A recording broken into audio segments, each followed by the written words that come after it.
We find our three adventurers in a seathy tavern, taking instructions from an ill-tempered dwarf, Gundren Rockerseeker, and his quiet bodyguard, Sildar Hallwinter. Splendorous, Sandowish and Azorio are to take Gundren's cart of mining provisions and meet him in the town of Phandalin for a little bit of gold and a wager. On their way to Phandalin, the three found Gundren and Sildars' horses killed on the road. The culprits, a group of clumsy dwarves, spilled onto the road from their hiding place while fighting among themselves, and the three adventurers followed the goblins' footpath back to a cave guarded by a pair of sleeping goblins in a briar patch. Sandowhish climbed to the top of the cave mouth and killed both goblins in their sleep with one arrow each. Our adventurers now stand at the entrance of the cave, not knowing what awaits them in the dark.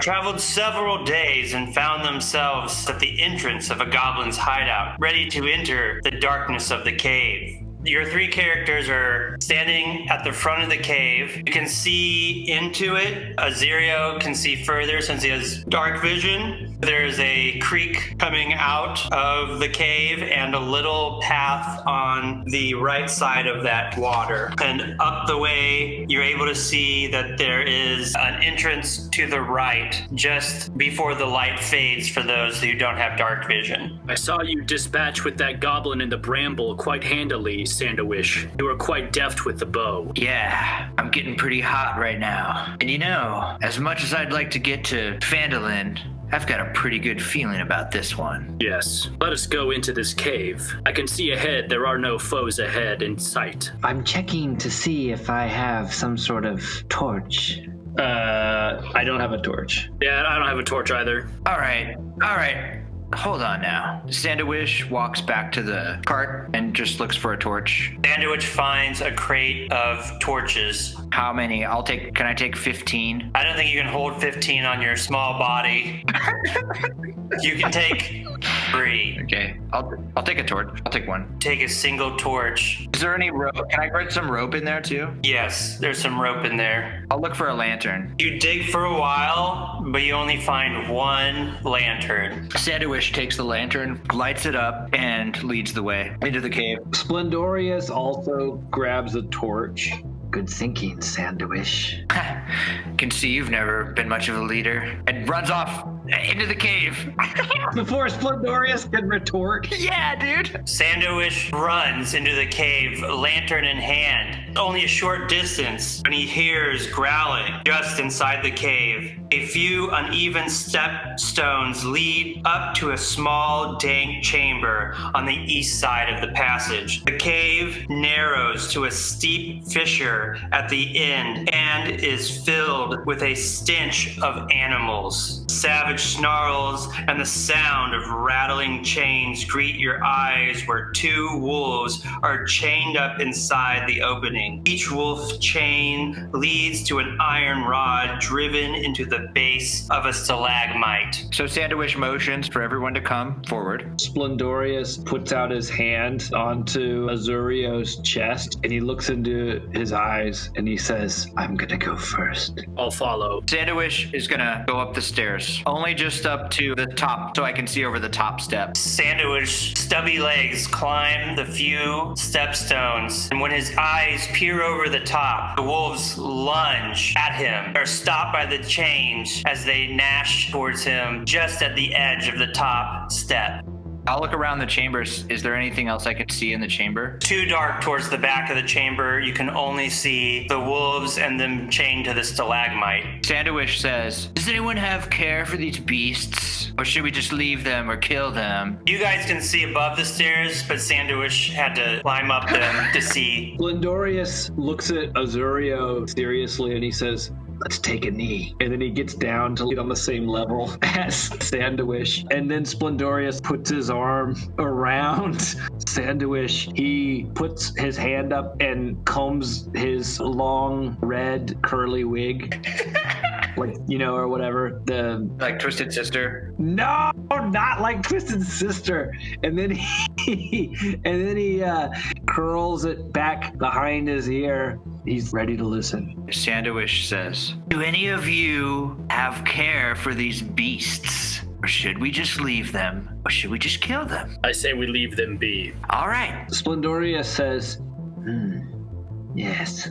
I usually trust the words of the wise. But what are these beasts that you saw? Those wolves right there. Splendorous looks up and there's wolves barking and gnashing at him just a few feet from his face. oh. Splendorous has really severe attention deficit disorder. There's a disadvantage on investigation. Well, normally in Neverwinter, he has access to illicit drugs that maybe they speed up his brain, but because he's been out of the city for a few days and he's really disorganized, he didn't think about how that was going to affect his brain. He needed the ancient herb of coca. Yeah. Yeah, maybe. This might be the most extreme case of reaching for an inspiration point. Sandowhish, how do you recommend your party proceed? All right. I usually lead the way because I blend in with the darkness. But I wanted to just ask Azorio because, he seems like he's done this a lot before. And what do you think, old man? I would feel comfortable leading because I know you are such a sure shot with the bow that you could take out any foes that would attack me. If you do not feel comfortable leading, I would be happy to lead, for I have dark vision and I can see far ahead. All right. That makes sense. I'll bring up the rear. You guys go first. Splendorous, you should walk side by side since you're so strong. With pleasure. You continue down the cave along the edge of the water. As you get further to the right, you see that the main passage from the cave mouth climbs steeply upwards, the stream plunging and splashing down its west side. In the shadows, a side passage leads west across the other side of the stream. In the shadows of the ceiling to the north, you can just make out a dim shape of a rickety bridge of wood and rope crossing over the passage ahead of you. Another passage intersects this one 20 feet above the floor. I've seen ambushes before. This looks like one of them. I am not in the mood to be ambushed right now. Nor am I. Let's go up that way in the darkness. Side passage. In fact, why don't I sneak ahead? Sandowhish easily goes up the loose rocks of the passage. Uh-oh. Looks like we got ourselves some loose rocks, boys. Hey, down there.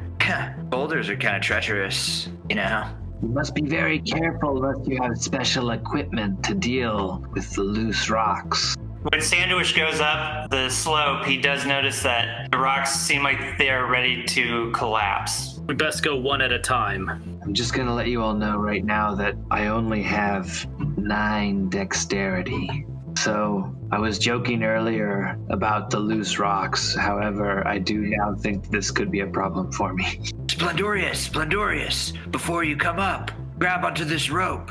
And Sandowish is going to throw a rope down. You're into a stalagmite. I'll just wrap the rope around my little arm and throw it down. Splendorous looks at Azorio and he says, If I fall, hopefully I don't take both of us out. Be careful to protect your pate, for that is where the knowledge is stored.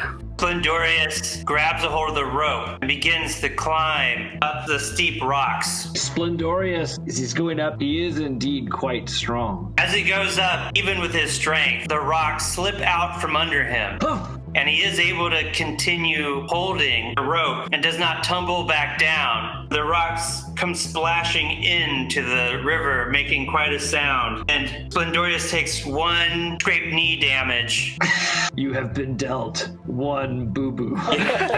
It's my damn knee again. Is able to still climb to the top. It's now easier for Azorio to climb. Azorio uses the rope. Azorio easily ascends with the assistance of the rope, and now that the loose stones are cleared. But as he makes it to the top, you hear a rumbling from below as a great flash of war is past, shoving the stones that have fallen aside and clearing them out the mouth of the cave. Narrowly escaped a flash flood,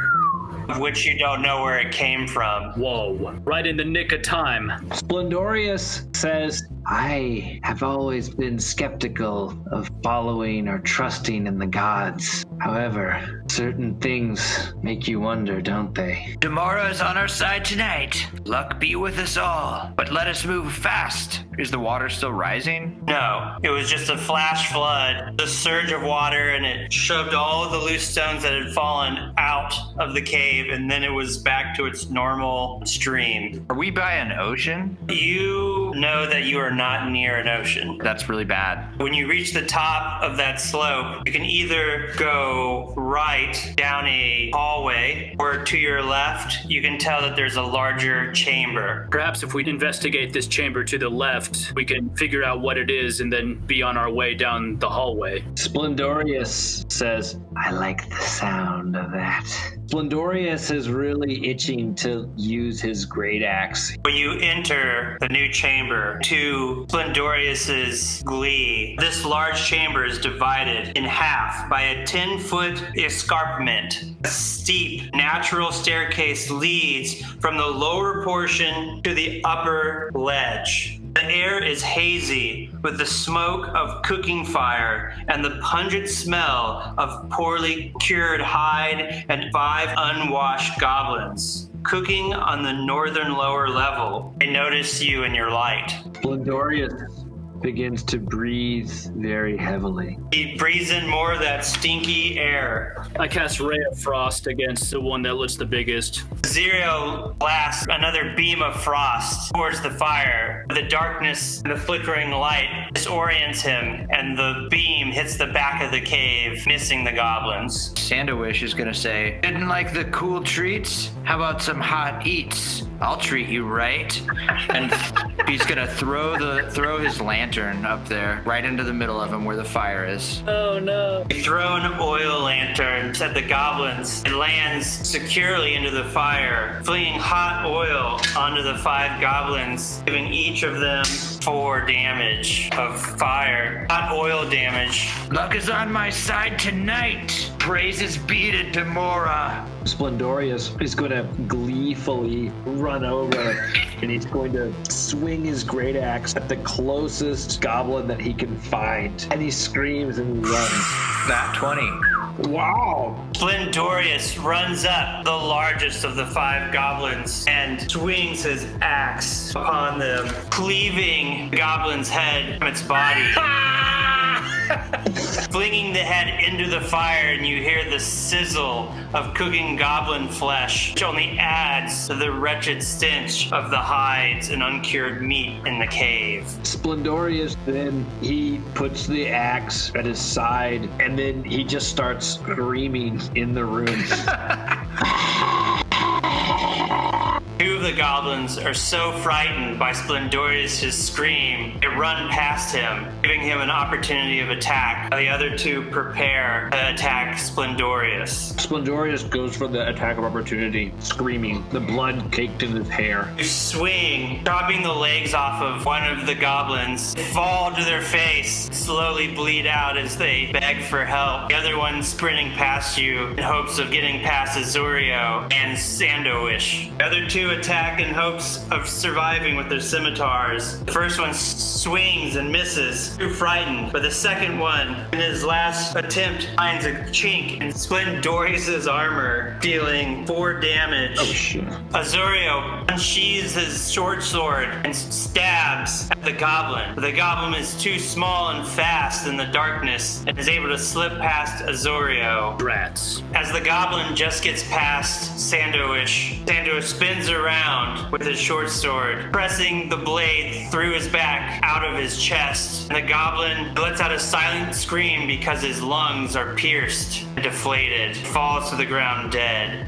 From above, on the escarpment, you hear a voice. Shouts, "Truce, or this human dies!" And you look up at a goblin leader holding Sildar Hallwinter on the edge of the cliff. He's badly beaten and tortured and looks like he has little life left in him and would not be able to survive the fall. All right, we'll give you your truce. We will not fire. We ask that you let go of this man, and we will kill no more of your kind. I will let him go under one condition. I want you to kill the leader Bugbear Clark.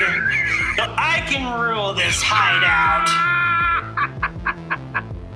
When the goblin says this, Sildar suddenly gets a bit of strength and he groggily warns you, "Don't trust him. Don't trust Yeemik." Oh. Did he just die? No, he's just so weak. Okay. And then he was like, "Don't trust." Oh, that's true. It's a trope. And so we could be like, "All right, well, let's just go then, I guess." He goes, "Oh," and then he goes, I'm still fine though. Yeah. I'm still here."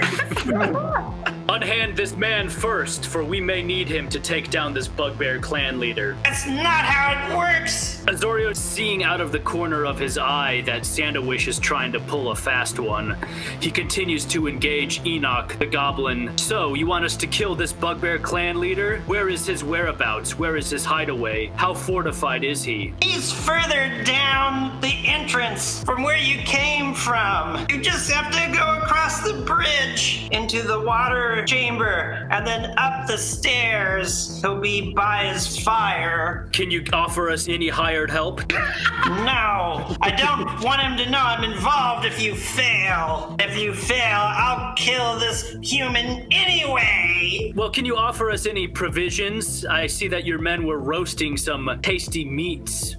The goblin meat. Yes, you can have your meat. Hurry, before Clark gets in here and finds out about my plans. Well, do you have any goblin games we could play to strategize? Maybe some tabletop figurines we can use to map out our attack? What are you talking about? Get on with it, eat, and get on with your mission, or I swear I'll kill this human in front of you. I sneak attack him. Ooh. Sandowhish lurks in the shadows. It takes him a bit to walk the full circumference of the chamber over to the stairs. He quietly steps up them. In the shadows, Sandowhish looses an arrow. It just barely misses Yeemik. He gives you an awful look and shoves Sildar from the top of the ledge. As he falls, he takes 1 damage and is critically wounded. Azorio is quickly tending to Sildar. Splendorous, his jaw drops as he sees what happens, and he holds up his hands looking at Sandowish as if, "What the fuck did you do?" Splendorous says, "Second wind." Splendorous lets out his scream and he pushes through the pain. He's back at full health. Damn, really? Splendorous runs over to Azorio. He says, "I shall protect thee." I seriously thought you were gonna run up the stairs to Sandowish and be like, "Look what you did, you little jerk." Yeah, Like grab him by the collar. coming later. What's gonna happen? So Sandowish, as he draws his bow up, this little tiny round frame like Kirby would draw a bow.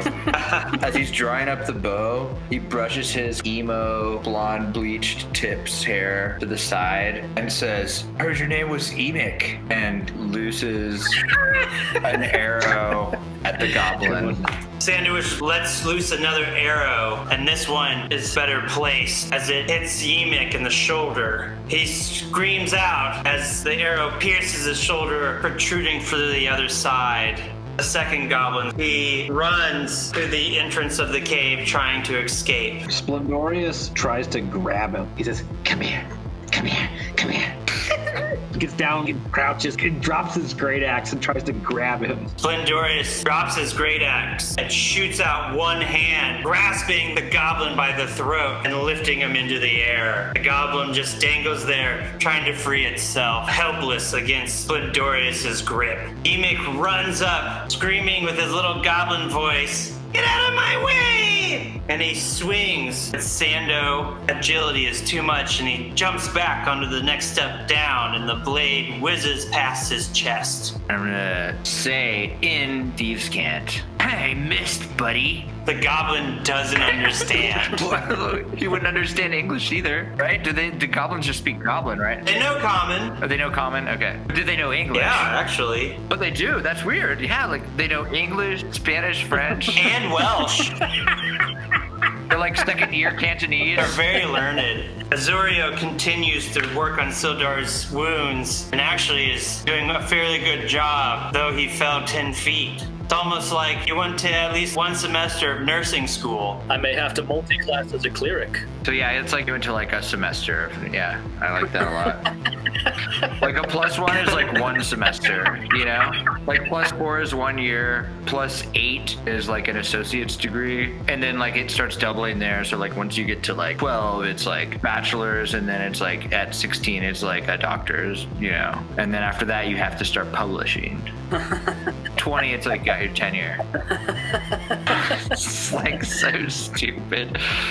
Splendorous is gonna get his great axe, run forward, and try to cut the goblin in half as he screams. Splendorous charges forward up the stairs, screaming the whole way. Ah! Ah! Ah! And he swings past Sandowish. But Sandowhish is in the way of the narrow staircase, and Splendorous misses Yeemik, hitting the top stair and sending sparks into the air from his axe hitting stone. I thought it was gonna be like you would just cut me in half. When you specify attack, like I try to cut him in half, then you roll a 1 and it's like you cut your friend in half. Yeah.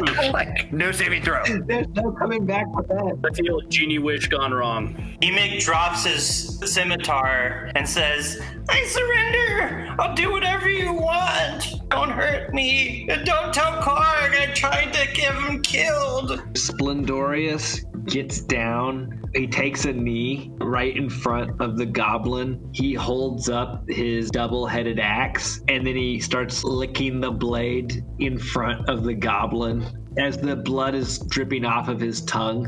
And he says, "Now you listen to me. Do you understand? Do you understand what I'm saying?" I'll tell you anything. And don't hurt me. Oh, that's really gross and unsanitary what you're doing too. Splendorous gets really close to his face. Even closer than he was before. It's like nose to nose. He grabs the goblin. You grab Yeemik's thick, greasy, matted hair. I shove his head onto the ground. Ow! My hair! Ow! He says, "Ow." Pressing his head into the ground, Splendorous gets his double-headed axe. He says, "Wait. Okay, what's the plan again?"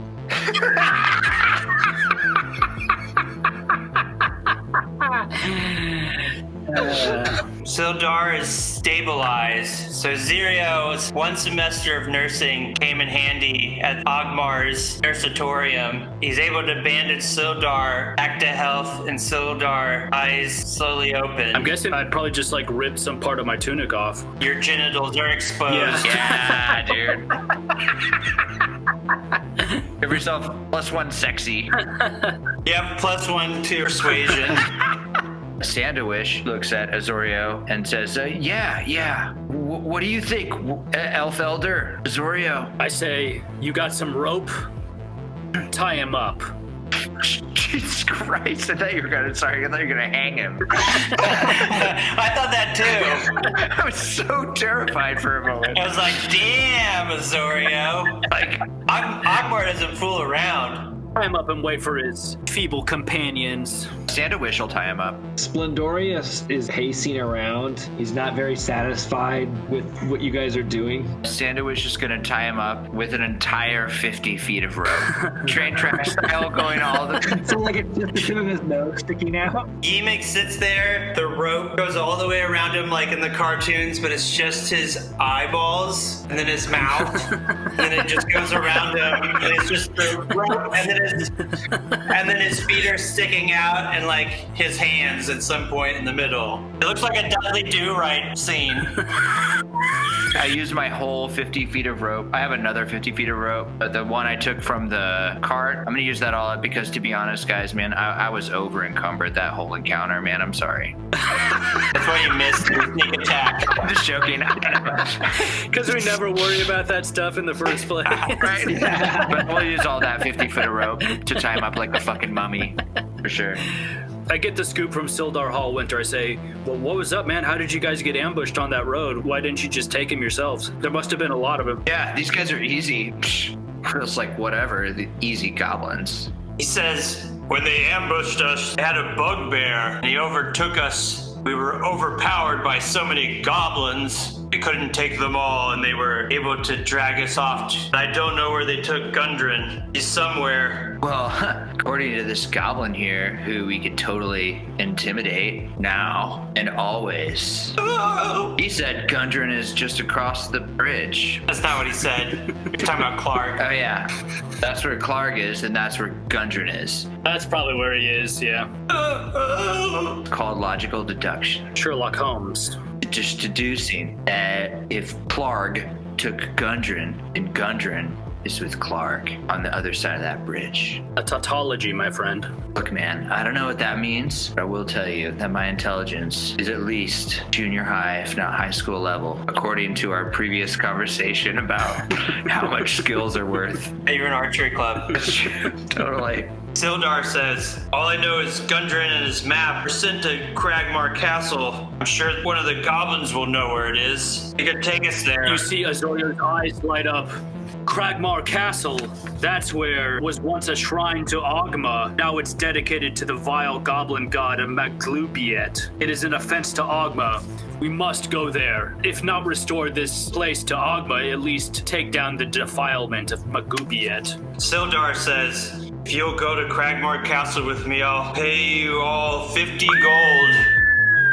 I can get a loan in town for it. Hold on. You're the guy working for Gundren who is going to pay us 10 gold. Why are you working for him if you can pay us all 150 gold? I decided to work for Gundren because I'm looking for my friend, Anaro Elbrick.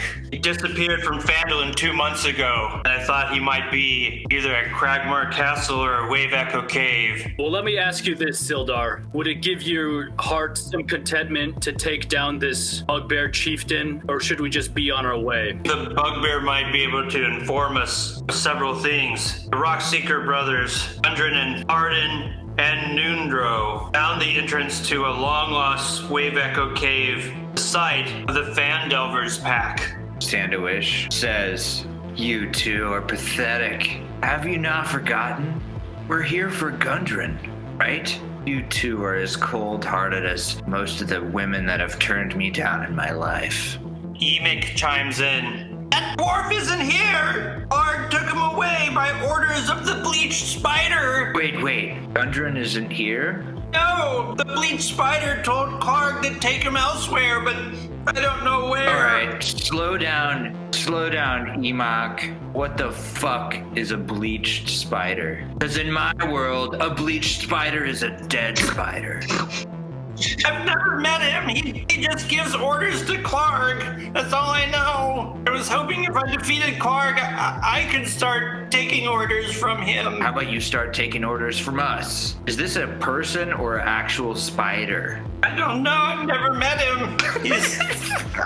He's just the person who gives orders to Clark. Person. It could be a big spider. You think it's a big spider? That's what I imagine. I don't want to be Clark anymore. I don't want to take orders from a big spider. Whatever realm I'm in right now, when I hear somebody called the bleached spider, I'm gonna assume they're a spider. Splendorous He's got the blood now so that it's running down his chin. He slowly gets closer and closer into the face. He says, I want you to tell us everything about the bleached spider. Yeemik says, I think you got something on your face you need to wipe off. But I've told you everything I know. I just know that Clark takes orders from the bleached spider. That's all I know. I just wanted to take control of the hideout. But why is he called Spider? I don't know. I've never met him. How many times do I have to say that? Listen, man, we just want to know if it's a spider or a man. Because I don't really want to go fight a spider right now. Then Splendorous screams, how do you know it's a him? Wait, can I do a knowledge arcana check? Would that be the right roll? Do a history check. Wowza, 20. You have no clue what a bleached spider is. It's probably somebody's DJ name for all I know. Do you want Yeemik to lead you further into the cave? He's tied in 50 feet of rope right now. So we could loosen the rope. You can waddle like a penguin. Let's leash him up and let's search the room. Let's eat the stew. Let's do a dance. Okay. Let's make a little love get down tonight.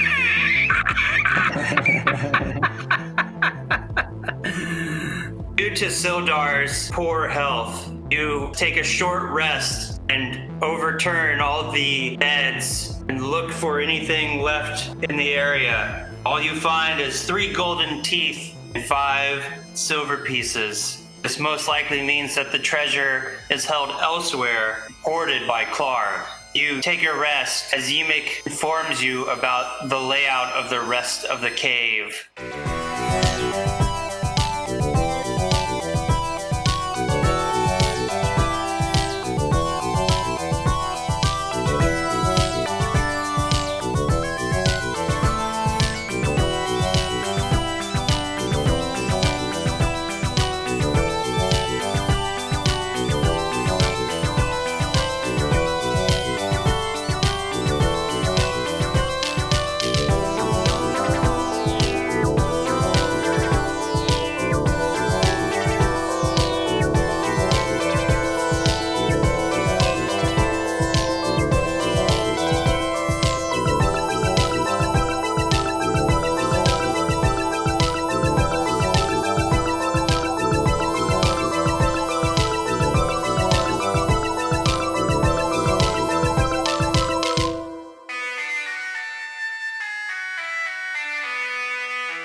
Hold on, Anson, are you eating the apple pie Kit Kats? Yeah, I just did that one. I'm going to try this birthday cake one real fast for you. Birthday, I bet you that's good. What I was going to say is that birthday cake seems like a reasonable flavor for Kit Kat to produce. Like, oh, it's like yellow cake with like colored front. Like that seems like at least doable for them as opposed to like Apple pie. Yeah, you're not going to do that. You can't do that. Yeah, that's weird. Yeah, anybody could do birthday cake. Yeah, birthday cake. Yeah, birthday cake really just tastes like the white chocolate Kit Kats, really. The only company that should be doing anything close to trying to imitate apple pie is fucking Jelly Belly. Right. Because holy shit, like, they nail some flavors. Like, buttered popcorn is so good. Buttered popcorn is weird, but it's weirdly accurate. I don't like buttered popcorn. It's gross. I hate it. But it also it does actually if you don't focus on the texture and just focus on the flavor, it kind of captures buttered popcorn, which is fucking weird. Yeah, I mean, no, they do a good job of capturing it, but I like the apple pie or like key lime. But they do have an apple pie? Yeah, sure they do. Sure, for jelly, they got all that shit. They have all that. It's like, but they have a lab where they're like, well, dude, think about like with Doritos, they somehow get like late night tacos with hot salsa. Or they'll do like Korean fried chicken. Like you'll taste it and you're like, oh, okay, yeah, kind of makes sense, you know? Or like the hamburgers one where it has like you taste the pickles and the mustard in it or whatever. Yeah, like it's really elaborate chemical stuff that they put in there. Like ham sandwich after a cigarette. Like that one's really accurate. Oh God. Oh, ick. Dude, that's really like the thing is though is that's a niche market, right? That's a huge niche market. If there would be like, It's clearly a Brad thing. Like, actually, I was able to quit smoking and eating ham sandwiches just with these chips. well, that's what I'm saying. Like, that's like it would be no, but I was thinking like Jelly Bellies. So it'd be like ham sandwich and a cigarette and Jelly Belly. But whatever it is, because the thing is that people will buy things that are like really oddly specific like that, you know? Right. Like, Yeah, they'll buy it for a week. I would totally buy that. I would definitely buy that over like strawberry Jelly Belly. You'd buy a cigarette. You'd buy cigarette. Ham sandwich. You'd buy ham sandwich after a cigarette. Chips. If it costs, before you buy like if it costs regular $2, chips. I'd be curious to see if they could get the flavor. I'd be curious, but then everyone you eat would be like, it is like an ashtray and like a ham sandwich. It's fucking horrible. They're small. They're really small snacks. Okay, can we get back to the game? Sponsors by Anson's mom. Okay, bio.